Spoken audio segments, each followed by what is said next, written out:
좋은 아침입니다. 요한복음입니다.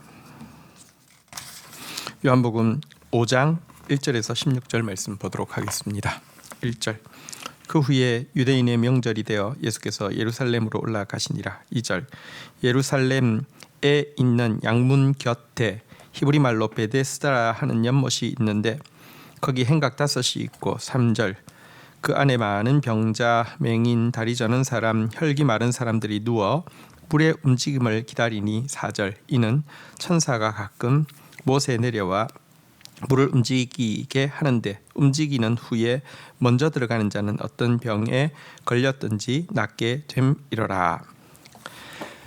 자, 갈릴리로 물러나셔서 사역하시던 예수님께서 유대인의 명절이 되었을 때 다시 예루살렘으로 올라가게 되었습니다. 그리고 양문 곁에 있는 베데스다라는 연못을 방문하게 되셨습니다. 베데스다란 자비의 집이라는 뜻입니다. 사실 하나님께서 이 세상을 만드실 때에 여러분, 이 세상에 효율이 많이 나는 효율의 집으로 만드시지 않았습니다. 하나님께서 이 세상을 만드신 이유는요, 더 많은 자비를 베풀기 위하여서, 더 많은 긍휼을 베풀기 위하여서, 그래서 이 인류라는 공동체 안에 더 많은 긍휼이 존재하고 자비가 존재하는 자비의 집이 되게 하기 위해서, 베데스다가 되게 하기 위해서 만든 것이 이 세상입니다. 하지만 이 그 베데스다라는 곳은요, 사실 많은 병자들, 맹인들, 다리 저는 사람, 혈기 많은 사람들이 모여 있는 환자들의 모임이었고요. 또한 이 안에서 사실 어떤 전설이 있는데, 천사가 가끔 내려와서 못을 움직일 때 제일 먼저 들어가는 사람이 낫는다라는 전설이 있었습니다. 이 전설 때문에 여기 있는 사람들은 다 환자이면서도 동시에 다 경쟁자가 되어 있는 이 곳이 바로 베데스다가 되었습니다. 이것은 오늘날 우리 세상의 모습을 잘 보여주고 있습니다. 하나님은 자비의 집으로 만드셨지만 여기 모두 병든 사람들이 있고요, 환자 아닌 사람이 없습니다. 그리고 이 안에 잔혹한 경쟁이 존재하는 곳이 되었습니다. 한 사람만 살아남는 그런 곳이 되었습니다. 바로 이곳에 자비의 근원이신 예수님이 찾아가신 것입니다. 자, 이제 5절 보겠습니다. 거기 38회 된 병자가 있더라. 6절. 예수께서 그 누운 것을 보시고 병이 벌써 오랜 줄을 아시고 이르시되 내가 낫고자 하느냐. 7절. 병자가 대답하되 주여, 물이 움직일 때 나를 못에 넣어주는 사람이 없어 내가 가는 동안에 다른 사람이 먼저 내려가나이다. 8절. 예수께서 이르시되 일어나 내 자리를 들고 걸어가라 하시니. 9절. 그 사람이 곧 나아서 자리를 들고 걸어가니라. 이날은 안식일이니라. 10절. 유대인들이 병 나은 사람에게 이르되 안식일인데 내가 자리를 들고 가는 것이 옳지 아니하니라. 11절. 대답하되 나를 낫게 한 그가 자리를 들고 걸어가라 하더이다 하니. 12절. 그들이 묻되 너에게 자리를 들고 걸어가라 한 사람이 누구냐 하되. 13절. 고침 받은 사람은 그가 누구인지 알지 못하니 이는 거기 사람이 많음으로 예수께서 이미 피하셨음이라. 자, 예수님께서 베데스다를 찾았을 때 그곳에서 또 가장 오래된 듯한 38년 동안 그곳에 자리를 잡고 있는 한 병자를 주목해서 보셨습니다. 그리고 그에게 이 세상 누구도 할 수 없는 말씀을 하셨습니다. 일어나 내 자리를 들고 걸어가라. 누가 이런 이야기를 할 수 있겠습니까? 이 자비가 없는 세상에서 예수님은 놀라운 자비를 베푸신 것입니다. 이 자비의 주님이 지금도 우리를 찾아오셨어요. 일어나 내 자리를 들고 걸어가라, 이렇게 말씀하시는 것입니다. 그런데 이 놀라운 구원의 말씀으로 말미암아 즉시 나아서 그 자리를 들고 걸어가게 된 이 환자가 어떤 말을 하고 있는지를 좀 볼 필요가 있습니다. 유대인들은 그가 자리를 들고 걸어가자 그것이 안식일을 범하는 노동행위라고 억지 터집을 잡아서 추궁을 하게 되었습니다. 사람이 걸어다니는 거야 문제가 없는데 자기가 앉아있던 돗자리를 들고 걸어갔기 때문에 이건 노동을 했다는 것입니다.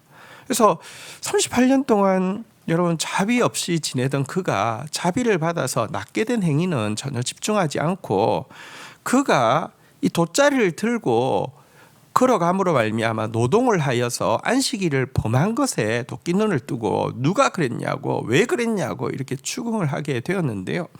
이 추궁 앞에서 그가 하는 대답을 보면요, 내가 그런 게 아니고 누가 자리를 들고 걸어가라고 해서 그렇습니다라고 하면서 자기를 낫게 한 분에게 책임을 전가하고 있습니다. 그래서 그러면 누가 너한테 걸어가라고 명령했느냐라고 이제 저들이 신문을 하자 누군지를 모른다고 이야기하고 있습니다. 이 말은 무슨 말이냐고 하면 지금 그에게 찾아와서 그를 주목하여 보고 내가 낫고자 하느냐라고 물어보고는 그에게 일어나 내 자리를 들고 걸어가라고 하신 분에 대해서 사실은 주목하는 눈도 없었을 뿐만 아니라 감사하는 마음도 없었음을 잘 보여주고 있습니다. 여러분, 사실 앞에 생각해 보면 예수님께서 그에게 먼저 내가 낫고자 하느냐라고 먼저 물으셨어요. 그러나 그때도 내가 낫고자 합니다라고 대답한 게 아니라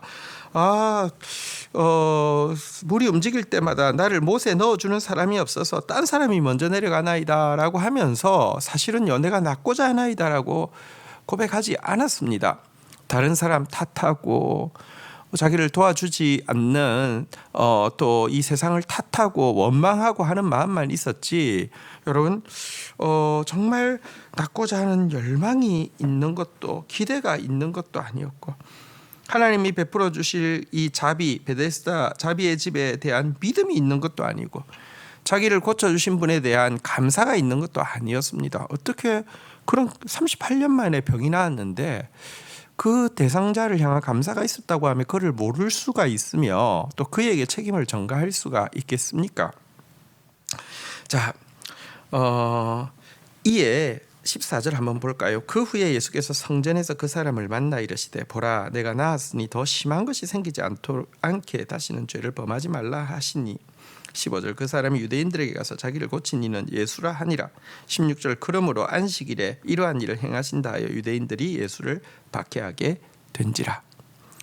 자, 하지만 예수님은 그의 육신은 낫게 해주셨지만 여러분 그 안에 지금 이 낫고 나서에 보이는 이 모습은요 그게 치유받은 자의 모습이 아닙니다. 그를 불쌍히 여기서 한 번 더 기회를 주십니다. 예수님께서 성전에 계실 때 또 그는 이제 베데스다가 아니라 성전으로 올라왔습니다. 이때 그에게 이야기하셨습니다. 너가 나았으니 더 심한 것이 생기지 않게 다시는 죄를 범치 말라고 그에게 권면하고 충고하여 주셨습니다. 사실 그에게 있는 더 큰 문제는 육신의 질병이 아니라 그것이 생길 수밖에 없는 그 영혼의 질병, 마음의 자세였던 것이죠. 하나님을 향한 기대도 없고요. 하나님의 구원에 대한 감격도 없고요. 이런 그 마음의 잘못되어진 자세에 대해서 충고해 주셨습니다. 하지만 그러자 그는 득달같이 그들을 추궁하던 유대인들에게 달려가서 저를 고쳐주신 분은 예수라는 사람이더라고요 하면서 고자질을 하게 되었고요. 이 일이 결국 예수님을 향한 본격적인 박해가 시작되는 빌미가 되었다라고 성경은 기록하고 있습니다. 성경에 보면 은혜를 헛되이 받지 말라고 했는데 38년 된 환자는요 정말 은혜를 헛되이 받은 대표적인 인물입니다.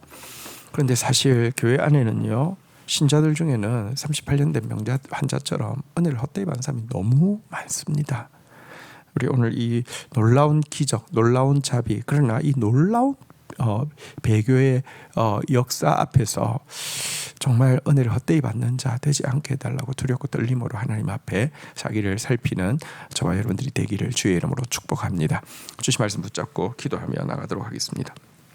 주님, 이 세상을 자비의 집으로 만드시고 모두 환자가 되고 모두 경쟁자가 되어진 이 세상 가운데 참된 자비가 살아있음을 보여주기 위해서 이 세상에 다시 들어오시고 찾아가셔서 가장 심각한 환자에게 먼저 기적과 같은 자비를 베푸신 주님, 오늘도 우리를 향하여 일어나 내 자리를 들고 걸어가라고 말씀하시는 그 자비의 음성을 듣게 하여 주시고 또 일어나 자리를 들고 걸어가는 기적의 주인공들 되어질 수 있도록 인도하여 주옵소서. 그러나 38년 된 병자는 하나님의 이 자비 앞에서도 정말 낫고자 하는 기대도 하나님의 자비를 향한 믿음도 자기를 고쳐주시는 하나님에 대한 감격도 없고 도리어 자기들을 추궁하는 유대인들에게 잘 보이기 위해서 예수를 고발하는 이런 모습을 보게 됩니다. 정말 우리에게 있는 더 큰 문제는 육체의 질병이 아니라 그것이 생길 수밖에 없는 우리 영혼의 질병, 마음의 자세임을 다시 한번 보게 됩니다. 더 심한 것이 생기게 만드는 우리의 죄들을 철저히 끊어버리지 않는다고 하면 아무리 은혜를 받아도 은혜를 헛되이 받는 것이 됨을 저희들이 이 무서운 사건 앞에서 되돌아보게 하여 주시고 참으로 받은 은혜를 소중히 여기는 자 되어지지 38년 된 환자처럼 은혜를 헛되이 받는 자 되지 않도록 은혜를 베풀어 주시옵소서. 예수 그리스도의 이름으로 기도 올립니다. 아멘.